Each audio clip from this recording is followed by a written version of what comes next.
Эта штука называется нейроинтерфейс. Чисто российская разработка, которая конвертирует мысль в действие. Ребятам удалось заставить двигаться инвалидную коляску с помощью импульсов головного мозга. То есть просто мысленное движение рукой, любое там вверх, вниз там, или вот как мы обычно на смартфонах передвигаем вправо-влево.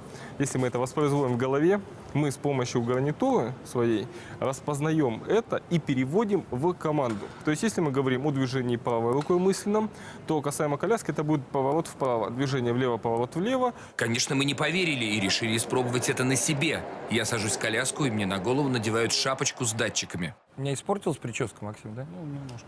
Немножко? Ну, ради науки. Ради науки я готов на все.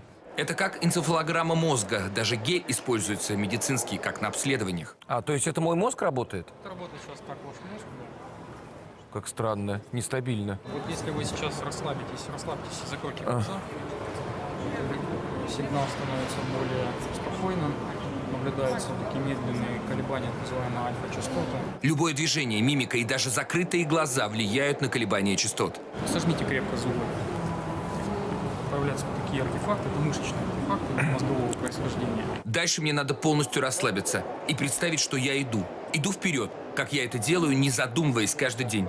На это уходит довольно много времени. И вдруг коляска поехала. Запоминайте это состояние, когда получается. Но проезжает коляска немного и постоянно останавливается. Это все потому, что когда она едет, я сразу напрягаюсь. Но поразительный факт в том, что коляска действительно движется под воздействием моей мысли. Я еду вообще под воздействием мозга. Но сейчас все сбил. Вообще, в первую очередь, это изобретение предназначено для парализованных людей. Например, после инсульта. У них нет мышечного рефлекса, работает только мозг, который и двигает коляску. Мы действительно работали с людьми частично обездвиженными после травм, после инсультов. И они показывают хорошую динамику обучения и восстановления. И кроме того, нужно понимать, что эти люди высоко мотивированы.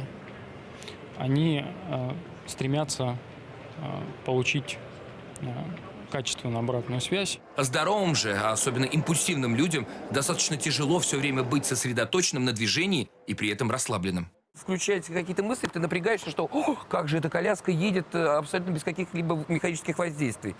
Напрягаешься, а мозг срабатывает, что ты напрягаешься, и она останавливается. Но то, что она едет только с помощью силы мысли, безусловный прорыв. Браво нашим ученым, и надеемся, что это только начало. Мозг еще и не такое конвертирует в реальность.